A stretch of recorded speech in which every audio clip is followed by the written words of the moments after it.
محترم، یک مسئله است که او را مسئله عقیده میگه یا ایدئولوژی میگه یا به اصطلاح نظریه و فکر میگه. او سه سوال است که هر کسی را امرای خود مطرح میکنه. هر انسانی که عاقل و دانا باشد، دیوانه و خردسال نباشد، معتوه و مجنون نباشد، این سوال امرای از او مطرح میشه. ما از کجا آمدیم؟ ما به کجا میریم بعد از مردن؟ و ما در این زندگی که در دنیا داریم، در این ما چه مسئولیت داریم؟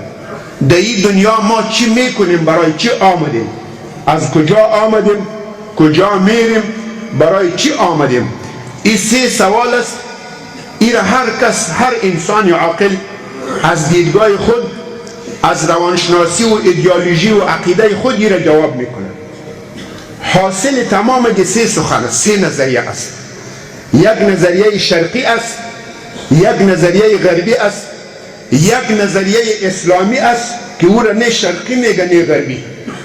اگر ما و شما در دیگه مجالس یک جای بودیم، در سورت نور که پروردگار میفرماید یوقد من شجرة مبارکة زیتونة لا شرقیة ولا غربیة، این به امین نظریه شرق و غرب اشاره است.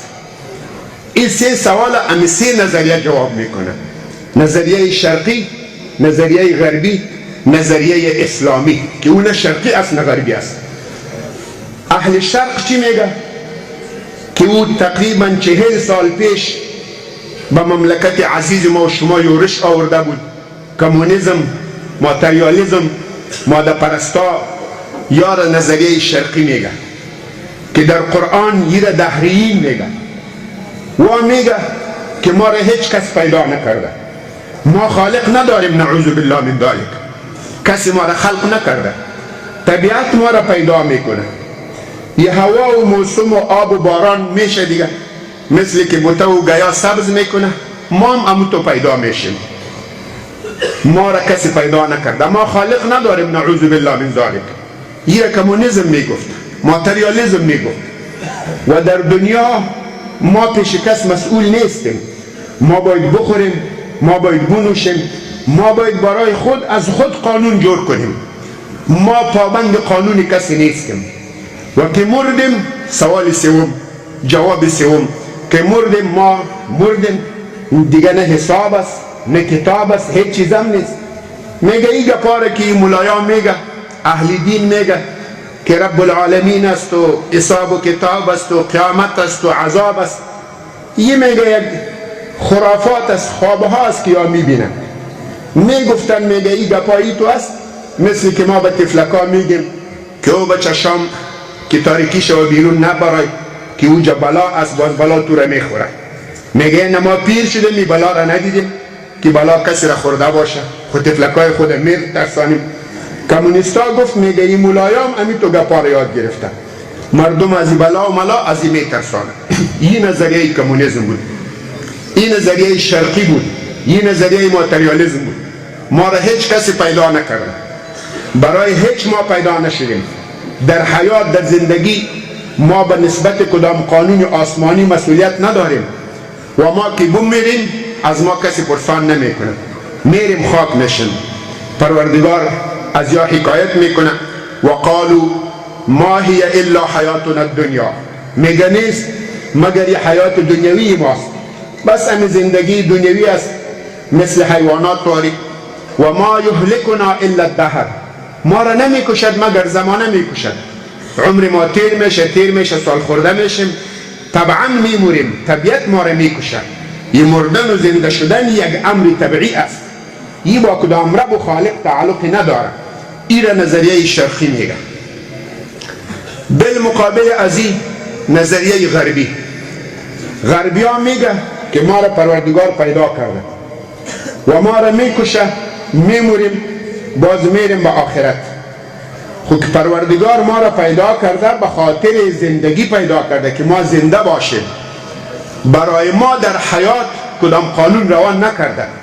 قانون باید به دست خود ما باشه، حلال و حرام باید ما ایجا جور بکنیم، نظام باید از ما باشه، کسی اگر نماز میخوانه روزه میگیره او در خانه خود بگیره. و آمدیم حیات اخروی، میگه ما آخرت میریم، سوال جواب میشه.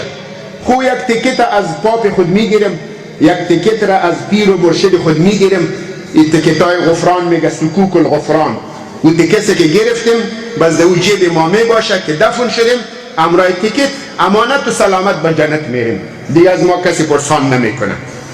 و یهود باز میگه که یک 40 روز اگر در جهنم بودیم و پدرای ما که گوساله را عبادت کرده بود، دیگه ما جهنم نمیریم، کلگی ما خیر به خیرت به جنت میریم.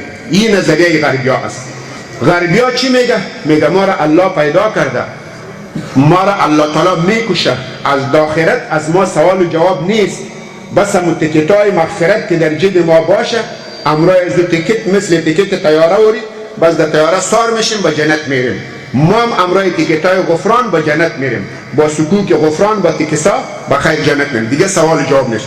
در این دنیا ما برای کدام عبادت و اطاعت پیدا نشدیم. در دنیا باید قانون از خود ما باشه، اصول از خود ما باشه، حلال و حرام از خود ما باشه.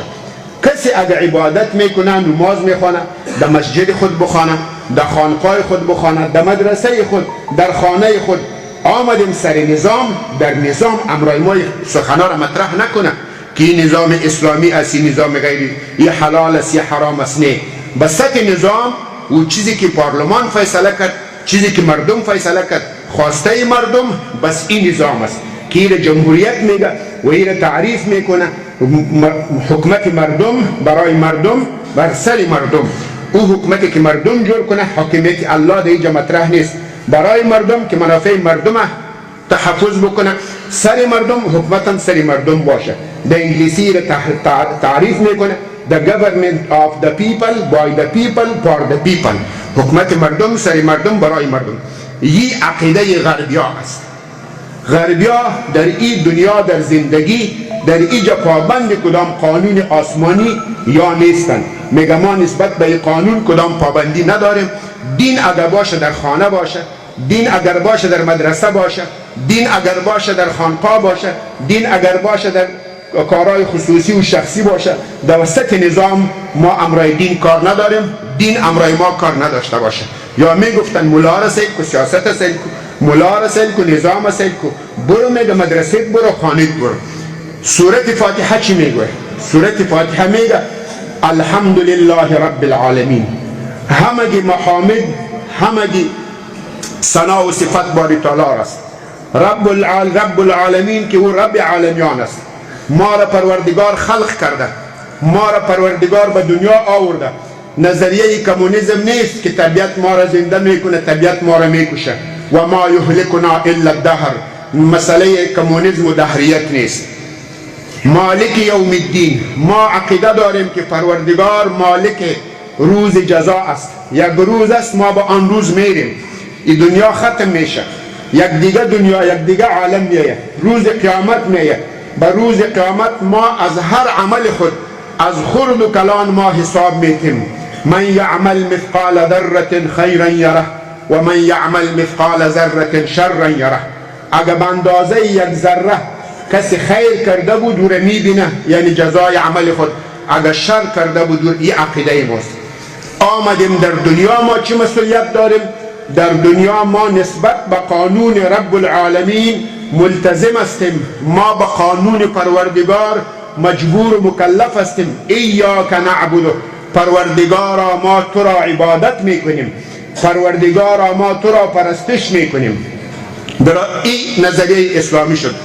رب العالمین ما را خلق کرد، مالک یوم الدین، به روز جزا ما میریم، حساب کتاب در آخرت هست. و نسبت به این رب العالمین ما مسئولیت داریم. ایاک نعبد، خاص تو را